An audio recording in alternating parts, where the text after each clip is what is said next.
My name is Ed Boon. I'm the creative director for the Mortal Kombat team. Well, this is the first Mortal Kombat game we've really taken a hard focus on the hardcore players, you know, the kind of tournament players that go traveling around the world playing games. And we really wanted to give them stuff to really kind of devour.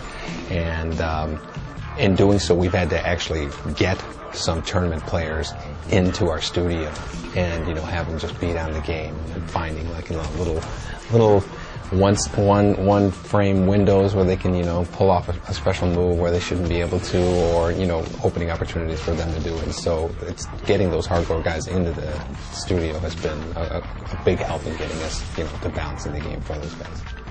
We've always, like, the stuff that was been kind of well received, we've always wanted to kind of bring over.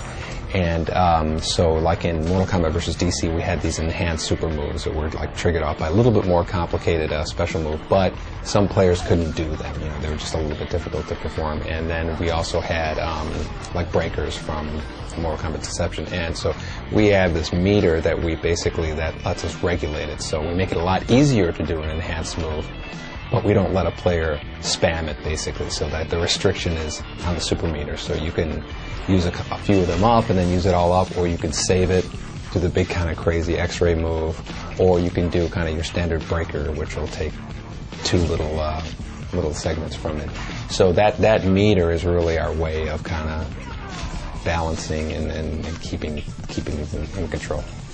Yeah, some of the characters are a little bit more direct translations from the 2D days. You know, I think Sector, Cyrex, you know, they have, you know, the net, the bombs, the teleport, and all that. And then other characters, they have kind of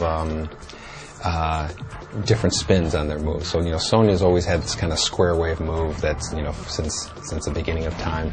And now it's more of like an arcing move, and it has a lot of the same functionality, but it also has more of a downward attack as well. So it actually has two functions. You know, it has players jumping at you, you can get them, and then also going over a projectile and hitting somebody. So Sonya and Kitana, they both, you know, they have kind of like their some of the basic signature moves, but Kitana feels a little bit more like MK2 Kitana, you know, kind of like the crazy corner somebody and do outrageous damage in the corner.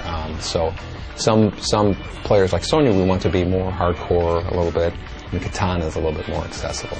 We have various training modes in the game, you know, kind of like a fighting training mode, and this is the first time we have a fatality training mode, so you can sit there in a, you know, controlled environment without a gun to your head and without a timer ticking away, and it's going to display what the character's fatality move is. You get to the proper distance by standing on the square, and you perform it. So you get a little bit more and more confident. Before you know it, it becomes second nature, and then you're in a fight, and you're like, oh, I've done Liu Kang's fatality a million times, boom, boom, boom. You get more people performing fatalities, and that's the whole goal with accessibility is more people experiencing the game, and that's really the result we're getting from that moment.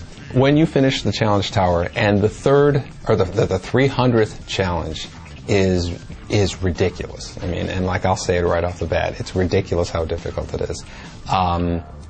Every challenge you can buy your way through, you know, it costs a lot of coins to get past that 300 challenge. If you're going to not do it and you want to buy your way past, you got to spend a lot of coins, like probably your whole wallet.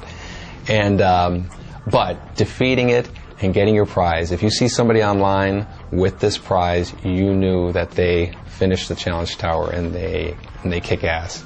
And so we wanted to give the best reward that we could, and I think people will be more than pleased with the result. I think for people who can't wait for Mortal Kombat to come out in April, there's quite a bit more that we're going to show them. Characters, we haven't announced them all. There's big surprises with characters in terms of unlocking. There are hidden fights. There are more stage fatalities than we've ever had, and the best stage fatalities. I mean, there's some really gruesome stuff coming that, you know, I'm dying because I can't talk about. And then there's a like I said, at the top of the challenge tower is a great prize that people will want when they see it. We have a retail truck tour that's going to be driving all over the United States, stopping at, you know, cities like Chicago, Los Angeles, at certain retailers, and it's going to be giving people another peek at Mortal Kombat, all the hidden features and new content that we're going to be showing in the game. We are really excited about it. I'm going to be appearing at one or two of them, and we can't wait to see how people react. Mortal Kombat is coming out April 19th on the PlayStation 3 and Xbox 360.